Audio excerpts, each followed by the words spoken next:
Good Saturday morning of the third week. Let me just drop back to the Friday text of the gospel, okay? It's the powerful line, but you won't get anything out of Saturday unless you see this text on Friday.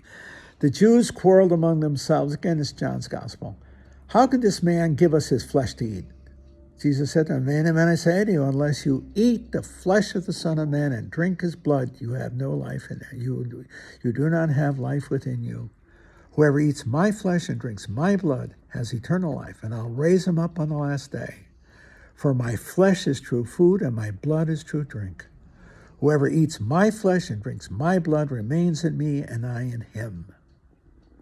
Just as the living Father sent me, I have life because of the Father. So also the one who feeds on me will have life because of me. This is the bread that came down from heaven. Unlike your ancestors who ate and died, whoever eats this flesh will live forever. That's a powerful line, isn't it? You see, that's this famous 6th chapter. Now, watch it continue here, okay?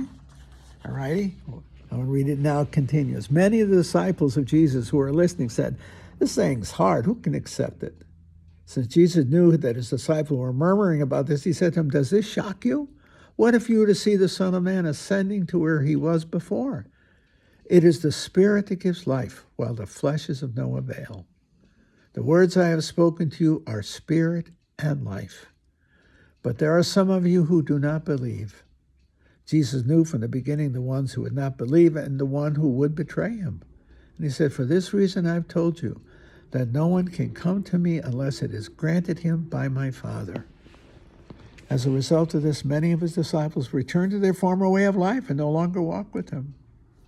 Jesus then said to the 12, do you also want to leave?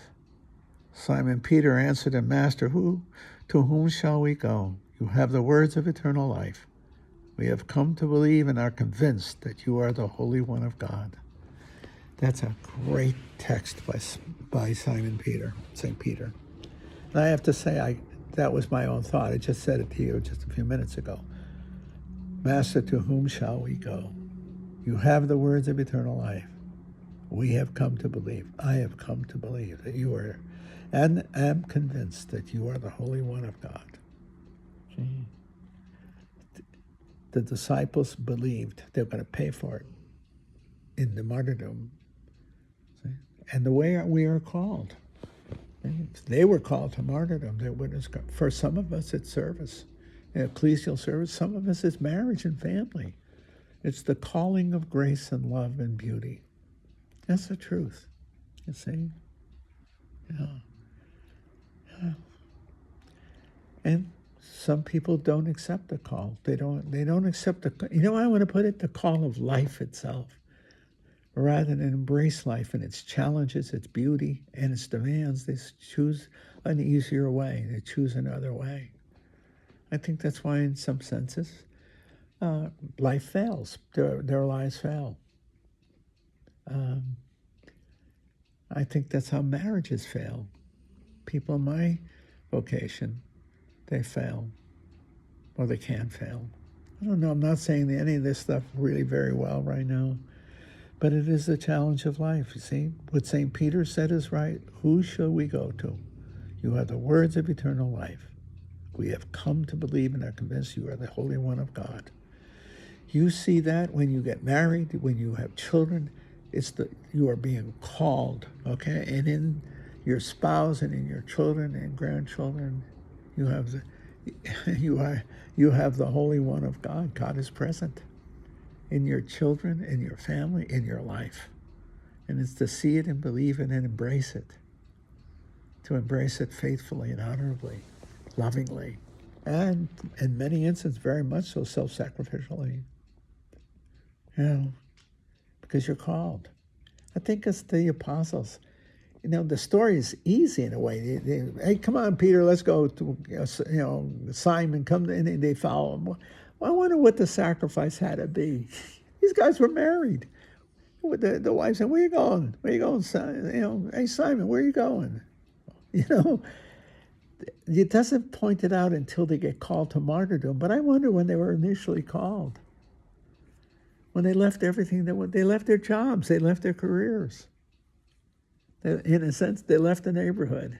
That's why I think when we left the neighborhood. You lose the familiar. You leave it behind, the familiar. And you embrace the adventure. I told you this story before. I know I did. When I left home, I was, pipsqueak. I was 17, 18 years old. I was scared.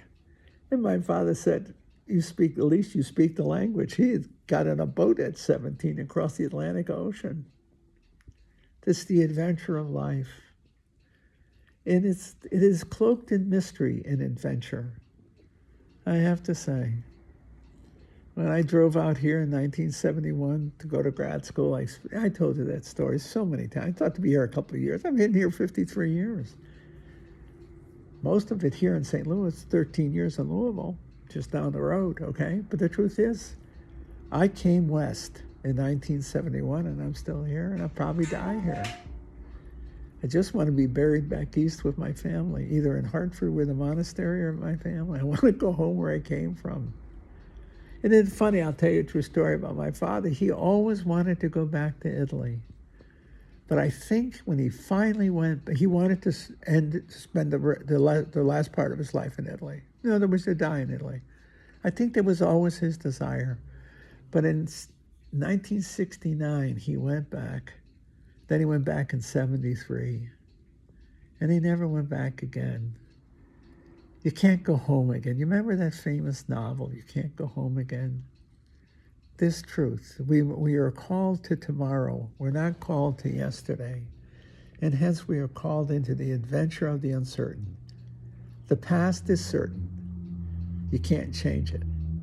But you create tomorrow. And therefore, it is both cloaked in mystery and darkness, but also the excitement of light in the future. You're going into, as it were, into tomorrow. And it often is uncertain and difficult. Driving out here in the Volkswagen, who would have believed I'd be here 53 years later?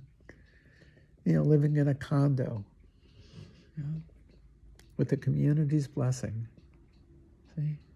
Who would ever thought that I would be the chair of a department of one of the best departments in the country, if not the world, for 28 years? Me? I remember one of the kids at home, not a kid anymore, she's my age, okay? I don't want to say what it was, but she said, right, we didn't think you were that. She didn't know what to say. You were as dumb as a box of rocks, as the bottom line was. I was not the brightest bulb in that pack at all. And I'm the only college professor. Or I think there's one other of the gang. You see? It's the adventure of life. Do you think I ever foresaw that when I left home, that I would one day, me, the dummy in the gang, would be a university professor, let alone a leader, commander, chair of my department for 28 years, built a first-rate department. Are you kidding me? What an adventure. That I'd be in the same parish, except for the 13 years hiatus in Louisville, even though I came back and forth. I've been in St. Tim, St. Mark since 71. 5 generations. Me? I had nothing to do with my parish at home. I didn't even part of parish life. Nothing. Zero. Been only 53 years worth, that's all. It's the adventure of life. It's graced by God. He calls us into the future, and the only guarantee is that He is present. He never abandons us to our adventure. He's always there with us. He's walking with us. See? It's a neat story, isn't it? I find solace in it. Even when we sin, God is right alongside saying, come on this way. Not going to condemn us. Come on. Like, so gentle with St. Peter when Peter screws up. Come on, Pete, get in line. You see? I mean that. He calls us out of love. He doesn't threaten us. He calls us out of love. Walk with me. Let's walk together. I believe that of life. We are walking together on our route to paradise, together. And we say to each other in our hearts, Ci vediamo in paradiso. We will see each other again in paradise.